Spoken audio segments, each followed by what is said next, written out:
Hi everyone and welcome back to my channel. Today I will be showing you how to load a shuttle. So what we have here is a wooden shuttle. This was included in the kit that I got. So this is part of the Rico Design Small Loom there. Now with the shuttle, we use this to weave in and out of our warp strands here. So we can load up the shuttle here with our yarn and then we weave it in and out of our strings. Now, some people love the wooden shuttle, some people don't get along with it. There are alternatives.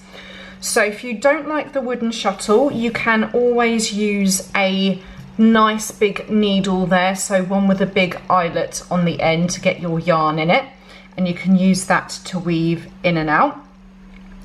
You can also wrap the yarn around a pen or pencil. I've even seen people use a wooden chopstick and drilling a hole at the end of the chopstick and using that to weave in and out. Failing that, you can literally just use your hands and fingers there to weave your yarn in and out of your strands. But today I will show you how to use the wooden shuttle, as I quite like using this as I weave. So what you want to do is get a nice decent length of yarn. Now the length depends on the kind of thickness of the yarn here.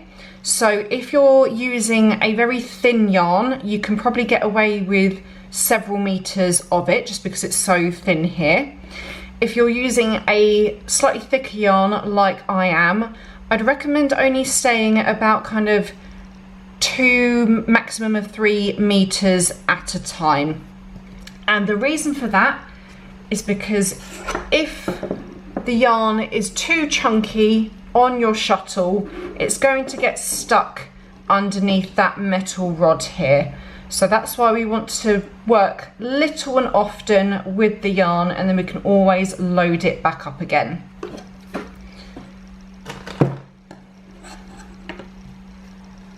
So with my yarn here, just cut about kind of 2 meters ish. And what we're going to do is just line your shuttle down. We're going to take the notch which is currently at the top there, and we're going to pop your yarn into that top notch and just have a little bit of a tail hanging out the back here. So I say just a couple of inches of a tail is absolutely fine. Then what we're going to do is we're going to take it down the shuttle here. So this is the most simple way to load up a shuttle. I will show you also a different method. So I'm going to take my yarn down the center of the shuttle and into the notch at the bottom. I'm going to take it then up round the back into the notch at the top, bringing it down to the front again. So I like to keep it nice and straight there, not too loose. I'm just going to keep on wrapping it around the length of the shuttle. So as you can see, it really starts building up in the center of the shuttle here. So that's why if you've got quite a chunky yarn there that you're working with, then I'd only wrap a few meters. If you've got quite a thin yarn there, you can probably get away with doing it a little bit more. But keep on going until you can't wrap it any further around. So mine's looking like this at the moment. Where you popped your yarn to start off with, this is my tail here where I started, so you can always tuck that in out of the way. You could even tape it down onto the wooden shuttle if you wanted to. And then this is the little tail that I'm left with here. Now this tail is not really long enough to work with, so if your tail looks a little bit like this, what I would recommend doing is just unravel it maybe once or twice, so that you get a nice long tail here which hangs behind, and then this is what creates that weave. So always best to have a longer tail, because otherwise we get a little bit stuck if it's too short. So if I flip that over to the side, you might see it gets quite chunky. So like I said, just pick out how much of a length of the yarn that you need. So if you're working with a really thick yarn, only a couple of meters. If you're working with a thinner yarn there, you could get away with more than that, because otherwise this will get stuck underneath those metal rods there. Another way to get around this, if you don't want it looking so chunky and if you think it's going to be difficult, there is a second way to load up the shuttle. So I will show you that now. So this second option here is my personal favourite of how to load up the shuttle. So again, I'm going to take my yarn, I'm going to pop it into the top notch there, and again leave a little bit of a tail hanging out the back. But this time I'm going to make like a figure of 8 here. So taking it down, but I'm going to take it round the back and then into the notch from the back to the bottom there. And then going to take it back up to the top, again slightly round the back, and then bring it up through the notch at the top. So I'm going down round the back, up around the back here.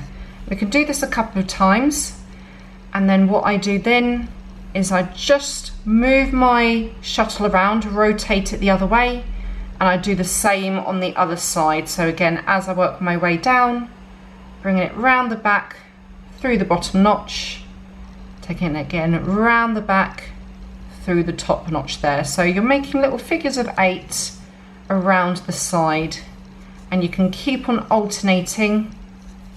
So again, I could shuffle it back round, just rotate it, go back the other direction again, and we do this again until we can't wrap it around any further. So with this one here, as you can see, it's kind of helped to flatten out our yarn. It's not so chunky on the kind of centerpiece here, it's much more flattened. So this again can help to push through our warp strands there, so it's not quite as chunky. Again, the same as we did before, the tail is slightly too short, so I would unravel it just once. Like I said, you could do it twice if you wanted to, but this should be more than enough to be able to do some lovely weaving there. For more how-to craft videos, hit like and subscribe below. Thank you so much for watching, and I will see you in the next one.